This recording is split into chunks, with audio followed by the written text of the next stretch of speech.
আমি আশা রাখছি যে তোমরা সকলে ভালো আছো। আমরা আবার ফিরে এসেছি আমাদের ক্লাসে। আজকে আমাদের আলোচনার বিষয় হলো তোমাদের সিলেবাসের যে 20 শতকের কবিতাগুলো রয়েছে সেই কবিতা থেকে একটি কবিতা। কবিতার নাম হচ্ছে কলকাতার যিশু। রচনা করেছিলেন নীরেন্দ্রনাথ চক্রবর্তী। কবিতাটি কবে রচনা করেছিলেন কবি? 26শে ভাদ্র 1376 বঙ্গাব্দে। এই কবিতাটিতে আমরা দেখতে পাই যে কবিতাটি 3টি স্তবকে এবং 33টি চরণে গাঁথা। ঠিক আছে, তো চলো তাহলে আর বেশি দেরি না করে আমরা চলে যাই কোথায়? আমরা চলে যাই কবিতার লাইনে। লাল বাতির নিষেধ ছিল না, তবুও ঝড়ের বেগে ধাবমান কলকাতা শহর আতর্কিতে থেমে গেল। দেখো এখানে আমরা দেখতে পাচ্ছি যে কলকাতা শহর, মানে আমরা এইটুকু বুঝতে পারছি যে কবিতাটা কিন্তু কবিতার ভিতরে আমরা যে ঘটনাগুলো দেখতে পাবো সেই ঘটনা কিন্তু কলকাতা শহরে কিন্তু ঘটছে। ঠিক আছে, কলকাতা শহরটা কেমন আমরা দেখতে পাচ্ছি, যেটি একটি ধাবমান অর্থাৎ ঝড়ের বেগে ধাবমান কলকাতা শহর। কারণ এই লাইন থেকে আমরা বুঝতে পারছি যে ঝড়ের বেগে ধাবমান কলকাতা শহর, অর্থাৎ কলকাতা শহর হচ্ছে খুবই ব্যস্ততা মুখর শহর, গতিমুখর শহর। যে শহরে এক পা যদি তুমি ঠিক মতো না ফেলতে পারো, এক স্টেপ যদি তোমার ভুল হয়ে যায় তাহলে কিন্তু বিপদের সম্ভাবনা। সেই শহরে লাল বাতির নিষেধ ছিল না, অথচ কলকাতা শহরটা কিন্তু থেমে যাচ্ছে। দেখো লাল বাতির যে নিষেধ কথাটা, লাল বাতির নিষেধ বলতে কি বোঝানো হয়? লাল বাতি মানে হচ্ছে এটাকে হচ্ছে রেড সিগন্যাল। লাল বাতি হচ্ছে সেটাই যে হয়তো তুমি রাস্তা পারাপার করছো, যদি লাল সিগন্যাল তুমি দেখতে পাও তাহলে কিন্তু লাল সিগন্যাল তোমাকে এইটাই ইঙ্গিত দেয় যে তুমি কিন্তু এখন ওইখানটাতেই দাঁড়িয়ে যাও, এখন রাস্তা যদি পারাপার করো তাহলে কিন্তু তুমি বিপদের সম্মুখীন হতে পারো। ঠিক আছে, কিন্তু সেই জিনিসটাও কিন্তু তখন ছিল না। কবি তাই বলতে চাইছেন যে লাল বাতির নিষেধ ছিল না। কবি আমাদের বলতে চাইছেন যে লাল বাতির নিষেধও কিন্তু ছিল না, তবুও কিন্তু কলকাতা শহর হঠাৎ করে থেমে গেল, অর্থাৎ আতর্কিতের অর্থ হচ্ছে হঠাৎ করে থেমে গেল। অর্থাৎ আমরা বুঝতে পারছি যে লাল বাতির নিষেধ ছিল না, অর্থাৎ কি ছিল? গ্রিন সিগন্যাল ছিল। তা সত্ত্বেও কিন্তু কলকাতা শহর থেমে যাচ্ছে, এবং এই থেমে যাওয়ার সাথে সাথে কি হচ্ছে সেটা আমরা পরের লাইনে দেখতে পাচ্ছি যে ভয়ঙ্করভাবে টাল সামলে নিয়ে দাঁড়িয়ে রইল ট্যাক্সি ও প্রাইভেট টেম্পো, বাগমার্কা ডবল ডেকার। দেখো একটা কথা বলি, এখানে যে ব্যাপারটা হচ্ছে যে ঘটনাটা যে কলকাতা শহর যে হঠাৎ করে থেমে গেল, তার প্রভাবে কি হচ্ছে যে ট্যাক্সি ও প্রাইভেট টেম্পো, বাগমার্কা ডবল ডেকার এই সকল গাড়িগুলো কিন্তু ভয়ানকভাবে টাল সামলে কিন্তু দাঁড়িয়ে রইল। দেখো মনে করো তুমি হয়তো যদি কোনো গাড়ি চালাচ্ছ, ঠিক আছে, এক ব্যস্ততামুখর শহরে হয়তো তুমি কোনো গাড়ি চালাচ্ছ, হঠাৎ করে তোমার পাশে যদি কোনো একটা শিশু চলে আসে তাহলে তুমি কি করবে? তোমার নিজের যে গাড়ির ব্যালেন্স, সেই গাড়ির ব্যালেন্সটাকে কি করবে? তুমি চেষ্টা করবে যাতে তুমি সেই শিশুটাকে না অ্যাক্সিডেন্ট করো, অর্থাৎ তোমার যে ব্যালেন্স সেটা তুমি কন্ট্রোল করার চেষ্টা করবে। কিন্তু দেখো হয়তো কন্ট্রোল নাও হতে পারে। ঠিক আছে, এই কারণেই এখানে কিন্তু ভয়ঙ্কর কথাটা কিন্তু যোগ আছে, ঠিক আছে, যুক্ত রয়েছে যে ভয়ঙ্করভাবে টাল সামলে নিয়ে দাঁড়িয়ে রইল ট্যাক্সি ও প্রাইভেট টেম্পো, বাগমার্কা ডবল ডেকার। দেখো এটা খুবই কোয়েশ্চেনের পড়ে, তোমাদের পরীক্ষাতে পড়ে যে কারা দাঁড়িয়ে রইল। ঠিক আছে, কোন কোন গাড়িগুলোর কথা এখানে বলা হয়েছে এগুলো। চলো এবারে আমরা দেখতে পাই যে এই ধরনের ঘটনাটা তো ঘটছে, আমরা দেখতে পাচ্ছি যে এক ভয়ানক ঘটনা সেখানে ঘটছে যে কলকাতার শহর কিন্তু কি হচ্ছে যে হঠাৎ করে থেমে গেছে, গাড়িগুলোও কিন্তু থেমে গেছে। তারপর আমরা দেখতে পাচ্ছি লাইনে যে গেল আর্তনাদে রাস্তার দুদিক থেকে যারা ছুটে এসেছিল। দেখো ব্যাপারটা যে গেল আর্তনাদে রাস্তার দুদিক থেকে যারা ছুটে এসেছিল, কারা ছুটে এসেছিল? ঝাঁকামুটে, ফিরিয়াওলা, দোকানদানি ও খরিদ্দার। দেখো এখানের আমি ব্যাপারটা বলি, এখানেও জাস্ট একটা এক্সাম্পল আমি দিই তোমাদের যে মনে করো তুমি রাস্তা দিয়ে যাচ্ছ, হঠাৎ করে ভয়ানক যদি অ্যাক্সিডেন্ট হয় তোমার চোখের সামনে যদি অ্যাক্সিডেন্টটা হয়, তুমি দেখতে পাচ্ছ যে একটা ভয়ানক অ্যাক্সিডেন্ট হয়েছে, তখন কিন্তু তুমি লক্ষ্য করবে তোমার চারপাশের মানুষজনগুলোকে, তারা কিন্তু ছুটে যায় এবং কি বলে ধর, আরে দেখ কি হলো, একটা কিন্তু আলাদা টাইপের একটা চিৎকার, আলাদা টাইপের একটা কিন্তু ভাব আসে সেই মুভমেন্টটাতে, তাই না? আসে না? অবশ্যই তুমি লক্ষ্য করে দেখবে, তোমরা লক্ষ্য করে দেখবে যে এই ধরনের কিন্তু ঘটনা ঘটে। কবিতা লাইনে কবি কিন্তু সেই জিনিসটাই বুঝিয়েছেন, সেই মানুষের ভাবটাই বুঝিয়েছেন যে গেল গেল আর্তনাদি রাস্তা, দুদিক থেকে যারা ছুটে এসেছিল, ঝাঁক মুটে ফিরিয়াওয়ালা দোকানি ও খরিদ্দার। এটা কিন্তু প্রশ্ন পড়ে যে গেল গেল আর্তনাদে কারা ছুটে এসেছিল। ঠিক আছে, এই জিনিসগুলো দেখো, তারাও কিন্তু এসে সেই ঘটনাটা দেখার পরে তারাও কিন্তু স্তব্ধ হয়ে গেছে। তারাও কিন্তু তাদের মুখ থেকে কোনো ভাষা নেই সেই ঘটনাটা দেখে। কি সেই ঘটনা, কেন কলকাতা শহরে এরকম হয়েছে, কিসের জন্য গাড়িগুলো দাঁড়িয়ে গেছে, কিসের জন্য পরিবেশের চারপাশের পরিবেশের মানুষ গেল গেল আর্তনাদে ছুটে আসছে, এখনো কিন্তু সেই জিনিসটা বলা নেই কবিতাতে। কবি কিন্তু এখনো তুলেনি ব্যাপারটা। পরের লাইনে রয়েছে, আমরা ধীরে ধীরে দেখব। ঠিক আছে, আপাতত দেখি যে এখানে কি রয়েছে। যে তারপরে লাইনে ছুটে তো এলো, কারা ছুটে এসেছে গেল গেল আর্তনাদে, ঝাঁকা মুটে ফিরিয়াওয়ালা দোকানদানি ও খরিদ্দার। হেভি ইম্পর্টেন্ট লাইন, খুবই কোয়েশ্চেন পড়ে কিন্তু তোমাদের পরীক্ষাতে, শর্ট কোয়েশ্চেন আসে কিংবা সরাসরি 1 নম্বরের প্রশ্ন আসে এখান থেকে। ঠিক আছে, তারা কি করছে দেখো, যারা ছুটে এসছে এখন তারাও যেন স্থির চিত্রটির মতো শিল্পীর ইজেলে লগ্ন হয়ে আছে। অর্থাৎ কি, এমন এক ঘটনা, যে ঘটনাটা দেখে কলকাতা, যে ঘটনাটা এমন এক ঘটনা ঘটেছে, যে ঘটনার জন্য কলকাতা শহর তো থেমেই গেছে, এত বড় এক ব্যস্ততামুখর গতিমুখর শহর, সেটা তো থেমেই গেছে। প্লাস কি, যে ভয়ঙ্করভাবে ট্যাক্সি, প্রাইভেট টেম্পো, বাগমার্কা, ডবল ডেকার এই সকল গাড়িগুলোও কিন্তু ভয়ঙ্করভাবে তার নিজের টাল সামলে দাঁড়িয়ে গেছে। এবং যে আশেপাশের যে পরিবেশের মানুষ, তারাও কিন্তু, অর্থাৎ কারা, ঝাঁক মুঠো ফিরিয়ালা দোকানদারি ও খরিদ্দার, তারাও কিন্তু এসে সেই চিত্রটা চুপচাপ দিয়ে শুধু চোখে দেখতে লেগে গেছে। অর্থাৎ কি, তাদের মুখেও কিন্তু কোনো ভাষা নেই যে কি বলবে তারা সেই জিনিসটা, অর্থাৎ সেই যে ঘটনাটাকে নিয়ে তারা কি বলবে। এই জিনিসটা কি এমন ঘটনা ঘটেছিল সেখানে, যেখানে এত সকল ঘটনা ঘটে গেল কলকাতা শহরের ভিতরে।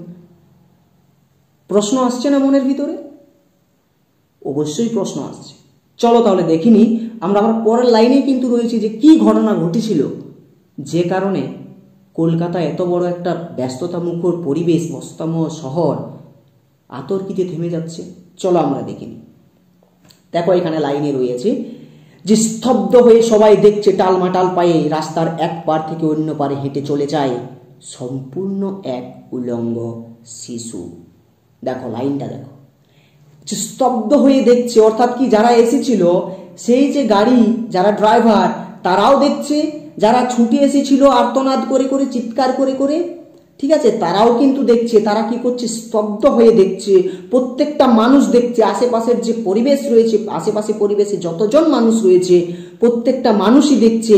কি দেখছে, স্তব্ধ হয়ে দেখছে যে একটা উলঙ্গ শিশু রাস্তার এক পার থেকে আর এক পারে হেঁটে চলে যাচ্ছে। মানে বুঝতে পারছো যে একটা উলঙ্গ শিশু, অর্থাৎ কবি আমাদের কি বলতে চাইছেন যে এই শিশু হচ্ছেন মানবতার দূত, মূর্ত মানবতার দূত। আমরা পরের লাইনে কিন্তু স্পষ্ট পাবো এই কথাগুলো। ঠিক আছে, তাও একটু হিন্টস দিয়ে দিচ্ছি। কবি আমাদের বলতে চাইছেন যে এই সেই শিশু যে কিনা কলকাতা এত বড় ব্যস্ততা মুখর যে শহর, এই গতিমুখর শহরের মানুষজন কিন্তু ধীরে ধীরে মৃত্যুর দিকে এগোচ্ছে। সেই মানুষকে বাঁচানোর জন্যই কিন্তু এই শিশু কলকাতা শহরে জন্মগ্রহণ করেছে বা কলকাতা শহরে ধাবমান হয়েছেন, অর্থাৎ হয়েছে। ঠিক আছে, এই কারণেই কবি এখানে বলছেন যে এই শিশুই এত বড় এক কলকাতা শহরকে থামিয়ে দিয়েছে, যে শহরে কিনা মানুষজন সবাই ছুটে ছুটে চলে। ঠিক আছে, যে শহরে এক পা যদি ভুল পড়ে যায় তাহলেই তোমার মৃত্যু অনিবার্য। পরের লাইনে সব কিছু আমরা পাবো। ঠিক আছে, কবি এই শিশুকে, কবি নামকরণ করেছেন কেন কলকাতার যিশু, সেটাও আমরা পাবো। ঠিক আছে, এই শিশুটাই কি করে যিশুতে পরিণত হচ্ছে, এই শিশু, এই কবিতার শিশু কিভাবে যিশুতে পরিণত হচ্ছে আমরা ধীরে ধীরে কিন্তু পরের লাইনে পাবো। এরপরে যে ঘটনাটা রয়েছে, এরপরের যে লাইনটা রয়েছে, সেই লাইনে আমরা দেখতে পাবো যে যে স্থানে এই ঘটনাটা ঘটছে সেই স্থানের বিবরণ। ঠিক আছে, সেই স্থানের বিবরণ। তো চলো আর বেশি দেরি না করে পরবর্তী যে লাইন, সেই লাইনে আমরা চলে যাই। এর পরবর্তী লাইনে আমরা দেখতে পাচ্ছি কি, যে কবি আমাদের কিন্তু যে স্থানে ঘটনাটি ঘটেছে সেই স্থানের বিবরণ দিচ্ছেন। ঠিক আছে, দেখিনি কি ব্যাপার, যে খানিক আগেই বৃষ্টি হয়ে গেছে চৌরাঙ্গি পাড়ায়। এটা কিন্তু নোট করবে, চৌরাঙ্গি পাড়ায়, স্থানের নাম কিন্তু কোথায়, চৌরাঙ্গি পাড়ায়। শর্ট কোশ্চেন পড়ে, এখন রোদ্দুরে ফের অতি দীর্ঘ বল্লভের মতো মেঘের হৃৎপিণ্ড ফুঁড়ে নেমে এসেছে, মায়াবী আলোয় ভাসছে কলকাতা শহর। দেখো ব্যাপারটা, বল্লভ, এখানে যে বল্লভ কথাটা রয়েছে, বল্লভ মানে তোমরা জানোই যে একটা লম্বা, সামনেটা ছুঁচালো থাকে এবং ধারালো থাকে। যে জিনিসটা, যে অস্ত্রটা, অর্থাৎ বল্লভ একটা অস্ত্র, হাতিয়ার, যে হাতিয়ার তুমি যদি কারো উপর প্রয়োগ করো সেটা কিন্তু এপার থেকে ওপারে চলে যায়, মানে কি ফুঁড়ে যায়।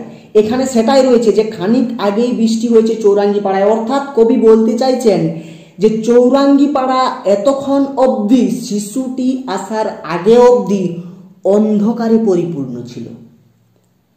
চৌরাঙ্গপাড়া অর্থাৎ কলকাতা শহর কি ছিল, অন্ধকারে পরিচ্ছন্ন ছিল, যেখানে মানুষজন ধীরে ধীরে মৃত্যুর দিকে, অর্থাৎ এই ব্যস্ততার মধ্য দিয়ে, এই কি বলবো এটাকে, যে দ্রুততা মুখর কলকাতা শহর, এই ব্যস্ততার মধ্য দিয়ে কিন্তু মানুষজন ধীরে ধীরে কিন্তু মৃত্যুর দিকে তারা এগোচ্ছিল। কিন্তু সেই জায়গায় শিশু এসে, সেই উলঙ্গ শিশু এসে সমস্ত কলকাতা শহরকে দাঁড় করিয়ে যেন মানুষকে, কলকাতার মানুষজনকে এক অন্ধকারাচ্ছন্ন পরিবেশ থেকে আলোকিত পরিবেশে, অর্থাৎ এক নতুন জীবন দান প্রদান করছেন।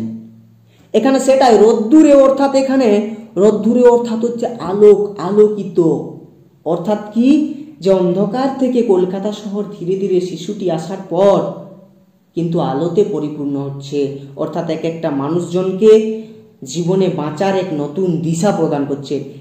চলো একটু গভীর আমি ইনার মিনিং বললাম, কিন্তু এই যে ইনার মিনিংটা আমরা পরবর্তী লাইনে পাবো। চলো এখানে আমরা দেখিনি যে খানিক আগে বৃষ্টি হয়ে গেছে চৌরাঙ্গি পাড়ায়, এখন রোদ্দুরে ফের অতি দীর্ঘ বল্লভের মতো মেঘের হৃৎপিণ্ড ফুঁড়ে নেমে এসেছে, মায়াবী আলোয় ভাসছে কলকাতা শহর। অর্থাৎ কি, অর্থাৎ এটাই যে সেই শিশুটি চৌরাঙ্গি পাড়ায় পা দেওয়া মাত্র, যখন এই পার থেকে ওই পার হচ্ছে রাস্তা দিয়ে, তখন কিন্তু সেই চৌরাঙ্গি পাড়ায় কি হয়েছে, যে বৃষ্টি হয়ে কিন্তু রোদ্দুর এসেছে। আর তোমরা জানোই যে প্রত্যেকটা মানুষই জানে যে বৃষ্টি হওয়ার পরে যে রোদ্দুরটা আসে, যে রোদ দেয়, সেই রোদটা কিন্তু খুব মিষ্টি রোদ হয়। ঠিক আছে, সেই রোদটা কি করছে, মেঘাচ্ছন্ন, মেঘ অর্থাৎ কি, মেঘের হৃৎপিণ্ড হচ্ছে মেঘের যে আবরণ আমরা যেটা দেখতে পাই, আমরা মেঘের দিকে যখন তাকাই উপর দিকে, তখন যে আবরণটা দেখতে পাই, নীলাভ কালারের যে আবরণটা আমরা দেখতে পাই, সেটাই হচ্ছে মেঘের হৃৎপিণ্ড। ঠিক আছে, সেইখানে কি হচ্ছে, যে বল্লভের মতো সেই মেঘাচ্ছন্নের যে হৃৎপিণ্ড, সেই মেঘাচ্ছন্ন হৃৎপিণ্ডটাকে বল্লভের মতো পুড়ে নেমে এসেছে। কি নেমে এসেছে, রোদ্দুর, অর্থাৎ মিষ্টি রোদ, অর্থাৎ যে মিষ্টি রোদ, কেননা একটু আগেই চৌরাঙ্গপাড়াতে বৃষ্টি হয়েছে, বৃষ্টির পরে রোদ নেমে এসেছে, সেটা কি মেঘের হৃৎপিণ্ডকে ফুঁড়ে এসেছে। কে ফুঁড়ে এসেছে, বল্লভের মতো ভাবে মেঘের হৃৎপিণ্ডকে ফুঁড়ে কি এসেছে, মিষ্টি রোদ এসেছে। এই রোদ এমনই এক রোদ যেন কলকাতা শহরকে কিন্তু মায়াবী আলোয়, অর্থাৎ এই আলো কিন্তু কলকাতা শহরকে মায়াবী করে তুলেছে, আরো কিন্তু মায়াবী করে তুলেছে। ঠিক আছে, অর্থাৎ আমরা এটুকু বলতে পারি কবির ভাষায় যে সেই শিশু যখনই কিন্তু চৌরাঙ্গি পাড়ায় পা দিয়েছে, ঠিক আছে, তখনই কিন্তু কলকাতা শহর এক মায়াবী রূপ, অর্থাৎ এক মিষ্টি রূপ কিন্তু ধারণ করেছে। ঠিক আছে, এই হচ্ছে ব্যাপার। চলো তাহলে আমরা পরবর্তী লাইনে আমরা চলে যাই। পরবর্তী লাইনে কি রয়েছে, এর পরবর্তী লাইনে আমরা দেখতে পাবো যে তোমাদের মনের ভিতরে একটু আগে কিন্তু আমি একটা কোশ্চেন মার্ক তুলে দিয়েছিলাম, যে এই যে উলঙ্গ শিশু, এই উলঙ্গ শিশু কিভাবে কলকাতার যিশুতে পরিণত হয়েছে কবির চোখে, সেটা আমরা আলোচনা করব। এই লাইনে কিন্তু আমরা সেই আলোচনাটাই দেখতে পাবো, কবি সেই আলোচনাটা কিন্তু এই লাইনের ভিতরেই কিন্তু করে দিয়েছেন।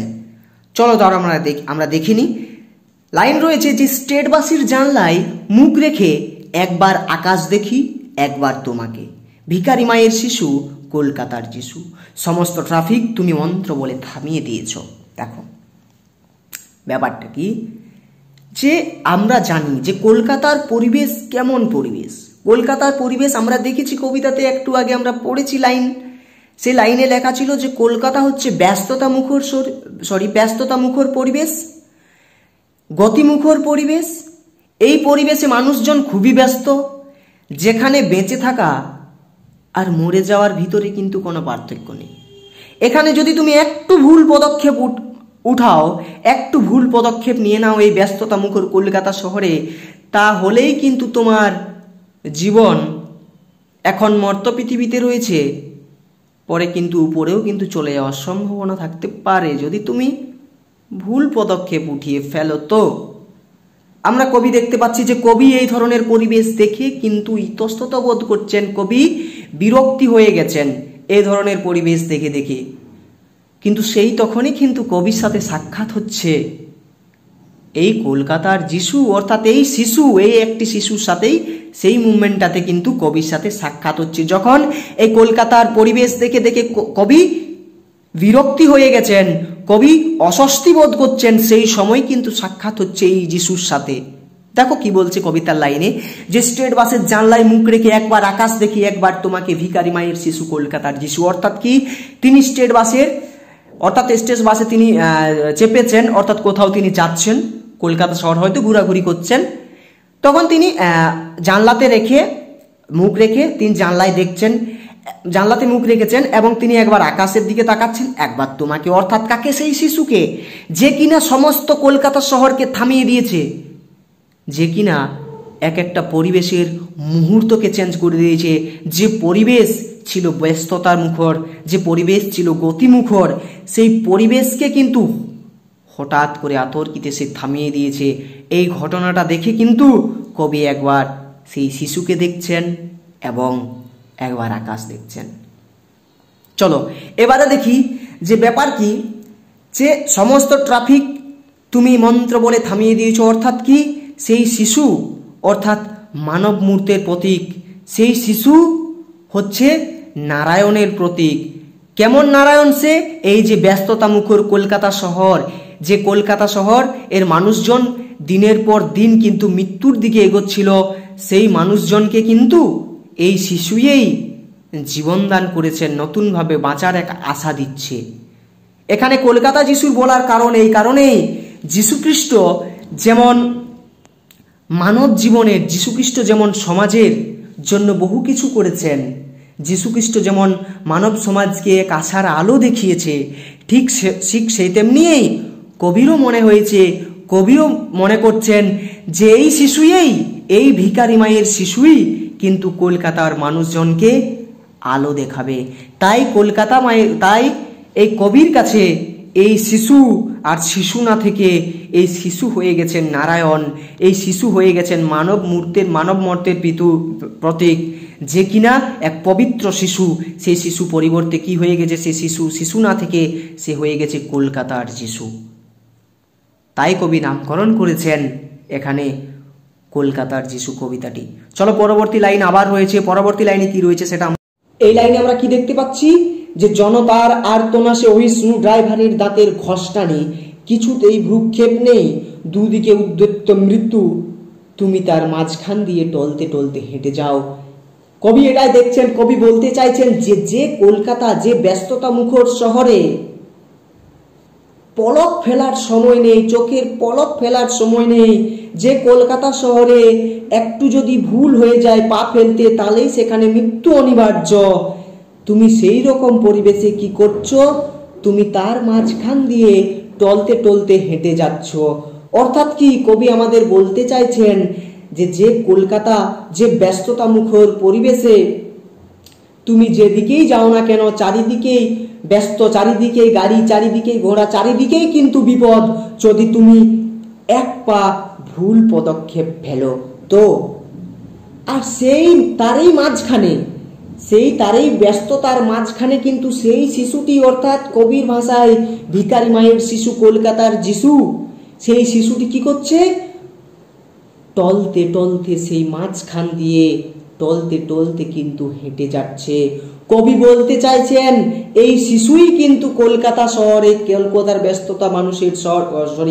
কলকাতার ব্যস্ততা মুখর কলকাতায় মানে জীবনযাপন করে যে সকল মানুষগুলো তাদেরকে কিন্তু এক সঠিক দিশা দেখাবে এই কলকাতার যিশুই, অর্থাৎ ভিখারি মায়ের শিশু, কলকাতার যিশু। ঠিক আছে, চলো আমরা পরবর্তী লাইনে আমরা দেখি কি রয়েছে। পরবর্তী আমরা লাইনে দেখতে পাই, যেন মূর্ত মানবতা সদ্য হাঁটতে শেখার আনন্দে সমগ্র বিশ্বকে তুমি চাও হাতের মুঠোয়, যেন তাই টালমাটাল পায়ে তুমি পৃথিবীর এক কিনারা থেকে অন্য কিনারে চলেছ। খুবই সুন্দর লাইন। ঠিক আছে, দেখো এই লাইন কি বলতে চেয়েছেন কবি আমাদের। বলছি যেন মূর্ত মানবতা, অর্থাৎ আমি এতক্ষণ ধরে যা কিছু বলেছি, এতক্ষণ ধরে বলছিলাম এই শিশুই এই মূর্ত মানবতা প্রতীক, যেন এই শিশুই যেন নারায়ণ হয়ে এসেছেন কলকাতার মানুষজনের জন্য। কেননা কলকাতার মানুষজন এতটাই ব্যস্ত, এতটাই গতিমুখর, যেন তারা ধীরে ধীরে তাদের জীবনকে কিন্তু শেষ করে ফেলছে। সেই কলকাতা শহরে কিন্তু বেঁচে থাকা আর মরে যাওয়ার ভিতরে কোনো পার্থক্য নেই। সেই শহরকে, সেই কলকাতা শহরের মানুষজনকে দিশা দেখানোর জন্যই কিন্তু এই ভিখারি মায়ের শিশু কলকাতার যিশু কিন্তু জন্মগ্রহণ করেছে কলকাতার বুকে, অর্থাৎ কোথায়? চৌরাঙ্গি পাড়াতে, যেখানে অন্ধকার ছিল। সেই শিশু আসার সাথে সাথে কিন্তু বৃষ্টির পরে কিন্তু কি হয়েছে? আলোকিত হয়েছে, এবং সেই চৌরাঙ্গি পাড়া কি হয়েছে? মায়াবী রূপ ধারণ করেছে। এই কবিতাতে কবি বলছেন এই শিশু যেন মানব, অর্থাৎ মূর্ত মানবতার প্রতীক, অর্থাৎ এই শিশু যেন কলকাতা শহরের মানুষজনকে এক নতুন দিশা দিচ্ছে, অর্থাৎ কলকাতা শহরের মানুষজনের এক নতুন জীবনদাতার প্রতীক। সে দেখা যাক কি হচ্ছে, যে সদ্য হাঁটতে শেখার আনন্দে সমগ্র বিশ্বকে তুমি চাও হাতের মুঠোয়। অর্থাৎ সে কি কবি বলতে চাইছেন, যে সে এমনই এক শিশু, সেই সদ্য হাঁটতে শিখেছে। তার টার্গেট কি? তার টার্গেট হচ্ছে একটাই। তার লক্ষ্য কি? তার লক্ষ্য হচ্ছে একটাই, যে সে পুরো বিশ্বকে তার হাতের মুঠোয় করে নিতে চায়। ঠিক আছে, সে কিন্তু হাঁটতে জানে না, সে কিন্তু চেষ্টা করছে, সে কিন্তু চেষ্টা চালিয়ে গেছে। কি চালিয়ে গেছে? তার লক্ষ্য কি? সমগ্র বিশ্বকে হাতের মুঠোয় আনার, হাতের মুঠোয় কিন্তু নিয়ে আনার। যেন তাই টালমাটাল পায়ে তুমি পৃথিবীর এক কিনারা থেকে অন্য কিনারায় চলেছ। দেখো এই কবিতার যে লাইন, যে পৃথিবীর এক কিনারা থেকে অন্য কিনারায় চলেছ, এই যে শিশু, এই শিশু কিন্তু কলকাতার যিশুতে পরিণত হয়েছে। এই কারণে, কেননা সেই কলকাতার মানুষজনকে এক নতুন জীবন দান করার জন্যই কিন্তু এই ব্যস্ততা মুখর পরিবেশ থেকে এক শান্তিমুখর পরিবেশে আনার জন্যই কিন্তু তিনি কলকাতা শহরে যিশু হিসাবে এসেছেন। এই কলকাতা শহরে কি করছে? তার টার্গেট, তার যে একটা তার যে টার্গেট, অর্থাৎ তার যে লক্ষ্য, তার লক্ষ্য কি? সে টালমাটাল পায়ে হলেও সে হাঁটতে জানে না, সে হাঁটতে শিখছে, তাও কিন্তু সে বিশ্বকে হাতের মুঠো করার ক্ষমতা রাখছে। কবি আমাদেরকে তাই বলতে চেয়েছেন, তুমি চার দেওয়ালের ঘরের ভিতরে থেকে তোমার কোনো লাভ নেই। তুমি তখনই তোমার লক্ষ্যে তোমাকে পৌঁছাতে গেলে তোমাকে এক কিনারা থেকে আরেক কিনারা যেতে হবে। তোমাকে চার দেওয়ালের ঘরের বন্দি ঘর থেকে তোমাকে বাইরে বেরিয়ে আসতে হবে, তোমাকে অন্ধকার থেকে আলোতে আসতে হবে। সেই আলোকময় পরিবেশে আসার জন্য তোমাকে সেই অন্ধকার ত্যাগ করতে হবে। তোমাকে মৃত্যুর ভয়, সেই অন্ধকার হচ্ছে মৃত্যু, সেই মৃত্যুর ভয়কে দূরে সরিয়ে তোমাকে কিন্তু সামনে এগিয়ে যেতে হবে, এবং তোমার লক্ষ্য স্থির করতে হবে, যেমনটা এখানে কলকাতার শিশু, অর্থাৎ কলকাতার যে যিশু তিনি করেছেন। সে কি করেছে? যে সে পুরো বিশ্বকে হাতের মুঠোয় আনার জন্য সে আনতে চায়। কেমন ভাবে? টালমাটাল পায়ে। কবি এটাই আমাদের বুঝাতে চেয়েছেন, যে একটা শিশু যখন তার নিজের লক্ষ্য স্থির করতে পারছেন, একটা শিশু কি করছে? তিনি হচ্ছেন মানবতার প্রতীক। তিনি কলকাতা শহরের মানুষজনকে একটা নতুন দিশা দিচ্ছেন। আবার তিনি আমাদের এই লাস্ট লাইনের ভিতরে কি বলতে চাইছেন? আমাদের পাঠক হৃদয়কে বুঝাতে চাইছেন যে লক্ষ্য স্থির করতে হবে, অন্ধকার থেকে, অর্থাৎ এই মৃত্যুর ভয় থেকে দূরে সরে আসতে হবে, এবং কি নিজের লক্ষ্যে যেতে গেলে চার দেওয়ালের যে গণ্ডি, সেই চার দেওয়ালের গণ্ডি থেকে বাইরে বেরিয়ে আসতে হবে, এবং পৃথিবীর এক কিনারা থেকে অন্য কিনারায় চলেছে। অর্থাৎ আমাদের বলতে চাইছেন, পৃথিবীর এক কিনারা থেকে অন্য কিনারায় যেতে হলে, অর্থাৎ লক্ষ্যতে পৌঁছাতে গেলে কি করতে হবে? মৃত্যুকে ভয় না করে তোমার যে লক্ষ্য, সেই লক্ষ্যে পৌঁছাতে হবে, এবং চার দেওয়ালের যে অন্ধকার যে গণ্ডি, সেই গণ্ডি থেকে বেরিয়ে তোমার লক্ষ্যতে কিন্তু পৌঁছাতে হবে। এটাই কিন্তু কবি আমাদের পাঠক হৃদয়কে বলতে চেয়েছেন বা বুঝাতে চেয়েছেন। ঠিক আছে, কলকাতার যিশু কি কারণে নাম হয়েছে তোমরা বুঝে গেছো যে পুরো, আশা করি তোমরা বুঝতে পেরেছো। কবিতার লাইন টু লাইন কিন্তু আমি বলে দিলাম, কোথায় কোথায় শর্ট কোশ্চেন আসতে পারে সেটাও কিন্তু বলে দিলাম। তাও যদি কোনো জায়গাতে কোনো প্রবলেম হয়ে থাকে তোমাদের, তো তোমরা সরাসরি কমেন্ট বক্সে জানিও, পুরো খোলা রয়েছে তোমাদের জন্য কমেন্ট বক্স। ঠিক আছে, কলকাতা যিশু নীরেন্দ্রনাথ চক্রবর্তী, যদিও তিনি আমাদের পৃথিবীতে এখন নেই, তাও কিন্তু তার যে সৃষ্ট ফসল আমাদের পাঠক হৃদয়ে কিন্তু এখনো উত্তেজনার সৃষ্টি করে। তাও যদি এই কবিতাতে তোমাদের যদি কোনো জায়গাতে কোথাও যদি অসুবিধা হয়ে থাকে, যদি বুঝতে প্রবলেম হয়ে থাকে, তাহলে অবভিয়াসলি তোমরা আমাকে কমেন্ট বক্সে জানিও, আমি কিন্তু তোমাদের পরবর্তী ভিডিওতে এর সমাধান কিন্তু বার করে দেবো। ঠিক আছে, তো চলো তাহলে ভালো থেকো, আর সকলে আনন্দের সাথে সাথে কি করবে, পড়াশোনা চালিয়ে যাবে।